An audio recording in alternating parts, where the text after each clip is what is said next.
Hello दोस्तों, स्वागत है आप सभी का आर्यश स्टडी मोटिवेशन में। तो दोस्तों, उम्मीद है आप सभी खुश होंगे। चैनल को सब्सक्राइब नहीं किया तो सब्सक्राइब करें, बेल आइकन को प्रेस करें, शेयर करें, लाइक करें, कमेंट करें। तो दोस्तों चलते हैं आज का मोटिवेशनल क्वाट पर, जो एनी बेसेंट का कथन है, जीवन को जिद से जियो, उद्देश्य के लिए जियो। यह घटना उन दिनों की है जब एनी बेसेंट अपने जीवन से काफ़ी निराश थी।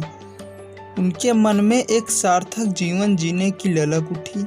एक दिन अंधेरी रात में सारे घर के परिजन सोए हुए थे और वो उठी और जाकर के पॉइजन की दवा अपने हाथ में ले ली और जैसे ही पीने जा रही थी कि उन्हें लगता है कि पीछे से कोई मुझे आवाज़ दे रहा है, रुको और सत्य का तलाश करो, सार्थक जीवन का तलाश करो। उसी समय उनका उद्देश्य हो गया सार्थक जीवन को पाना। सत्य की खोज में वो अपनी सारी सुख संपत्ति त्याग कर भारत आ गई और भारत में आकर साध्वी का जीवन शुरुआत किया। बाद में वह पूरे विश्व को भारत की कला और संस्कृति से रंगने का प्रयास किया। उनकी मृत्यु भारत में ही हुई। जीवन को सार्थक तरीके से जीने का उद्देश्य उन्होंने सिखला दिया। उनके लिए बिना संघर्ष किए जीवन का सार्थक उद्देश्य नहीं मिल सकता। आप निष्कर्ष, अंधकार से प्रकाश की ओर जाने के लिए मनुष्य को संघर्ष करना पड़ता है, जिसके दौरान वह अपने शुद्ध चेतना, समर्पण भाव से अपने लक्ष्य की प्राप्ति कर लेता है।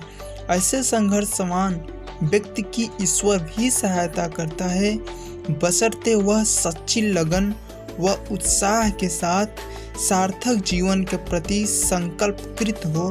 उसकी आंखें निर्धारित लक्ष्य पर केंद्रित हो, एकदम सटीक लक्ष्य पर केंद्रित हो। याद रखें, जीवन सहज नहीं, संघर्ष है। कठिनाइयाँ और परेशानियाँ जीवन के महत्वपूर्ण अंग हैं। इससे भयभीत होकर अपने कर्तव्य पथ से पलायन करने का अर्थ होगा कि अपने जीवन मूल्य को नष्ट कर देना।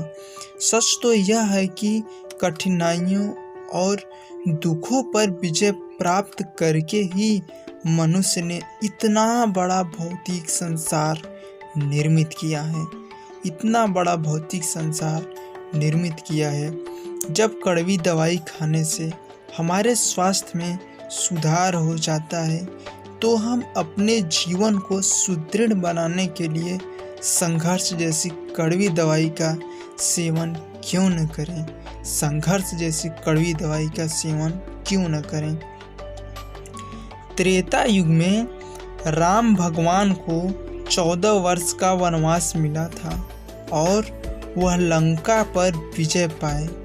लंका को फतह करने के बाद जब वह घर लौटे तो उन्हें राजगद्दी मिली, लेकिन तुरंत सीता को खोने का दुख भी साथ साथ मिला। यही बात महाभारत में श्री कृष्ण के रहते हुए पांडवों को 12 वर्ष वनवास करना पड़ा, प्लस 1 वर्ष अज्ञातवास में भी रहना पड़ा।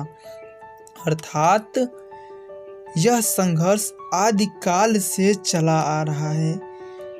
जीवन को सार्थक बनाने के लिए संघर्ष के साथ जूझना ही पड़ेगा। मात्र यही लास्ट रास्ता है। संघर्ष करना पड़ेगा, मेहनत करना पड़ेगा, जूझना पड़ेगा। वीडियो को लास्ट तक देखने के लिए thank you so much. Channel को शेयर करें, सब्सक्राइब करें। थैंक यू सो मच दोस्तों।